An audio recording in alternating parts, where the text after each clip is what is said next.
Hi all, welcome to another video, and in this video I'll share a little bit about some of the work that I've been doing with the file sharing app recently, and that's mainly to do with the upgrade to MUI that I've been talking about in the previous videos, and also an added security feature, that too something that I had planned for quite a while now. So I'm finally getting around to all of these things.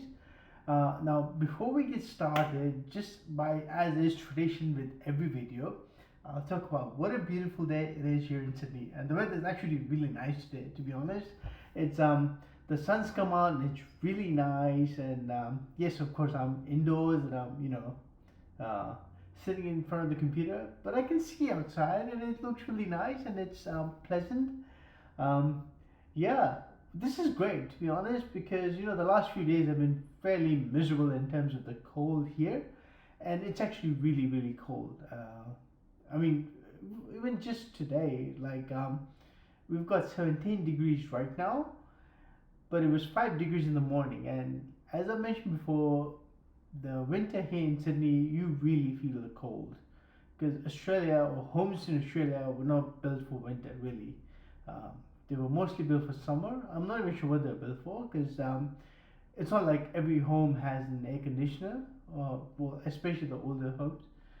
But anyway, we don't have, unlike European countries or the US or even northern parts of China, we don't really have like these hot water pipes running under the floor or something to keep everything warm. Yeah, so anyway, to summarize that, it's a good day and I'm enjoying the sunlight that's out. But having said that, I still don't like winter, and I can't wait for the summer to be here. All right, so now let's get started and talk a little bit about the main topic of this video, and that is the MUI upgrade. So yes, I finally got around to it, and I've upgraded the UI and the Spring Boot file sharing app to something that uses MUI. That's Material UI. It's a React framework, and that uses the Material UI design that was first released by Google like quite a few years ago. Um, so while the app worked before and it was functional, now it just looks a lot more presentable. I still don't think this is the best UI or the best design of all time, but that's okay. But it looks heaps better thanks to my use of MUI, and for that matter, uh, I think any other framework that I would have used would have sufficed, because my requirements here was simply to make it look a bit more presentable. That's it. It wasn't to make like I wasn't really after creating like the best user experience or so on and so forth. No. It was just to make it look acceptable. That's it. All right. So as part of this UI upgrade, what I've done is I've actually separated all of these different functionalities into its individual components. Now these are React components, and what had happened at first was that when I first made this, you could probably see you can have a look at it to the commit history. And when I first made this, it was a simple React app, and it wasn't particularly good looking. It was just something for me to test the functionality on. Like it was just something for me. It was just a means for me to test that API, to test the backend.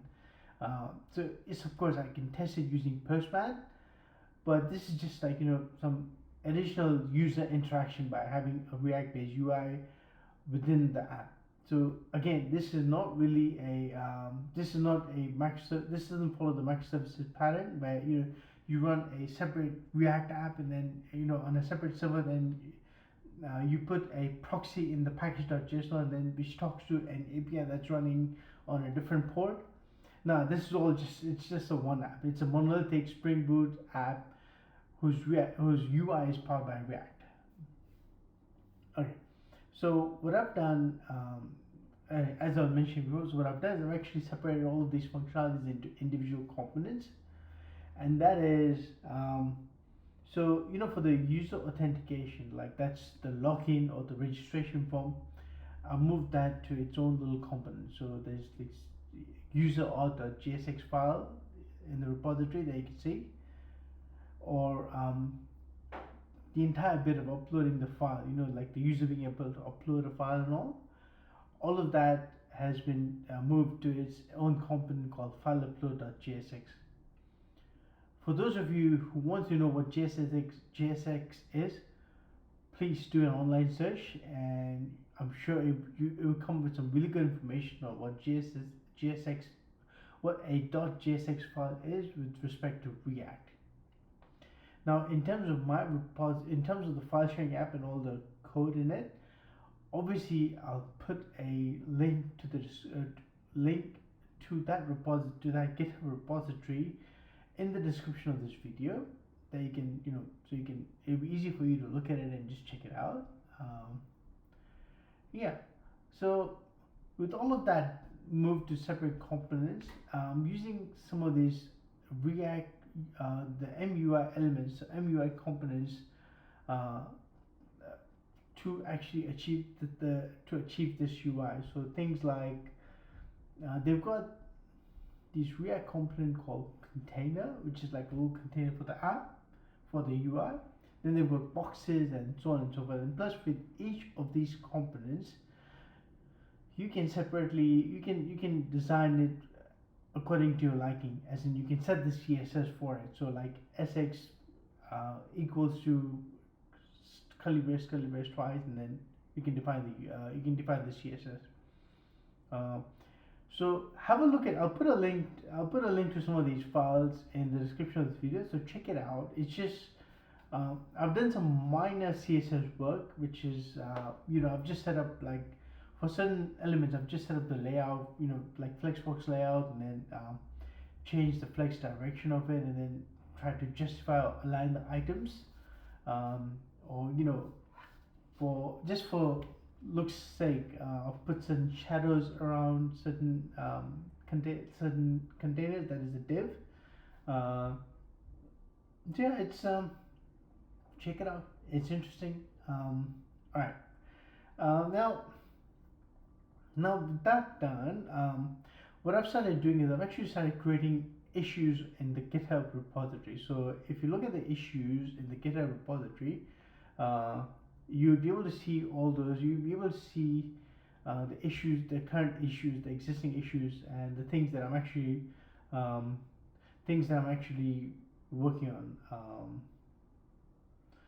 Actually, I'm just trying to think if there's any way to know from GitHub whether the issue is in progress or it's being worked on, or I'm actually not sure. I need to have a look at that and then see. Because I've created the issues, and what I'm doing is I'm using this software called Tracking Time, and in that one I've got like this little agile board where I actually have tasks, and I put these tasks in progress, testing, and then deploying, or so on, or merged on the main branch. So yeah, the UI has been merged into the main branch now, so you can actually have a look at that. If you check out the main branch, you should be able to get all the latest UI code. And having done that, the next thing that I'm working on, and that I've started working on, is and just upgrading some of the security measures in the app. So as you know, the app, when I first created the file sharing app, it was using basic auth. So basic authentication, where you've got a username and password to identify a user, and once the user has logged in, you typically save the username and password, or as a basics for encoded string in the cookie, and with each subsequent request to the server, you'd pass in an extra header. The header would be authorization header, and then in that you have bearer space, and then the username password as a base 64 encoded string. So obviously you can see some of the security flaws in it, because you have to send the username and password to the server with every request. So what I've done is to upgrade that, I've changed the security mechanism in it, and I've such that it uses JOT authentication. That's JSON Web Token JWT authentication. So the way JWT works is once when the user tries to log in, once the user has been identified as they are based on their username and password, the server will create a token, a JWT token, a unique token, and it will send it to the client. And then once the client gets that token, the token will have like an expiration date. So once the client gets that token, and the token would have no PII data, no personally identifiable information. So once the client gets that token, for every request that the client would make to the server after that, the client would include that in the header. It will be an authorization header, but here it will be like a bearer token, so it will be BEARER, bearer space and the token. And obviously this will continue working until the token expires. So every token has an expiration date. So I'm working that right now. So that has been integrated into the backend, but that has been implemented in the backend in the API side of it. And what I'm doing now is actually integrating that with the UI, because right now the UI is still very much tied to basic authentication. So yeah, I'm working on that right now, and one of the things I've managed to do is I've also deployed this entire application to the AWS tech stack, and which means that it's running on Elastic Beanstalk, and which means that it has a URL that everyone can have a look at and see. But I'm not going to share that URL just yet, because all of that still needs a bit of work, because some of the error handling and all of that hasn't been done quite according to my liking.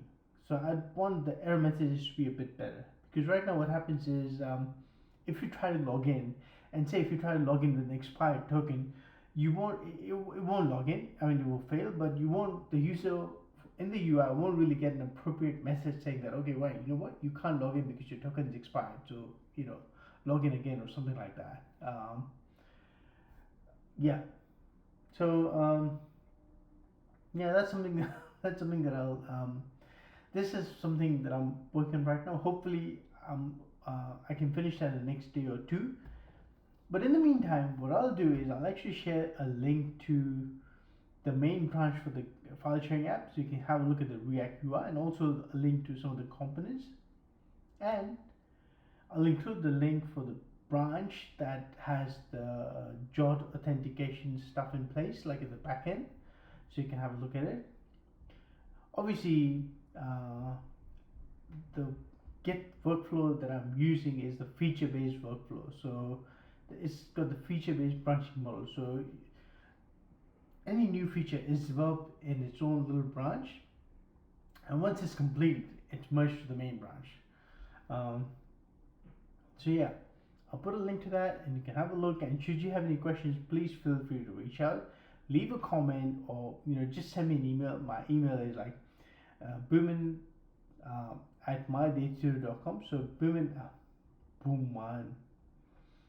Seriously, guys, I've been living here so long. Even I pronounce my name.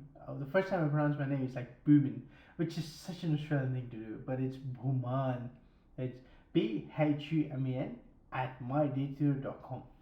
So yeah, so thank you for watching this video, and until next time, I wish you well, live long and prosper.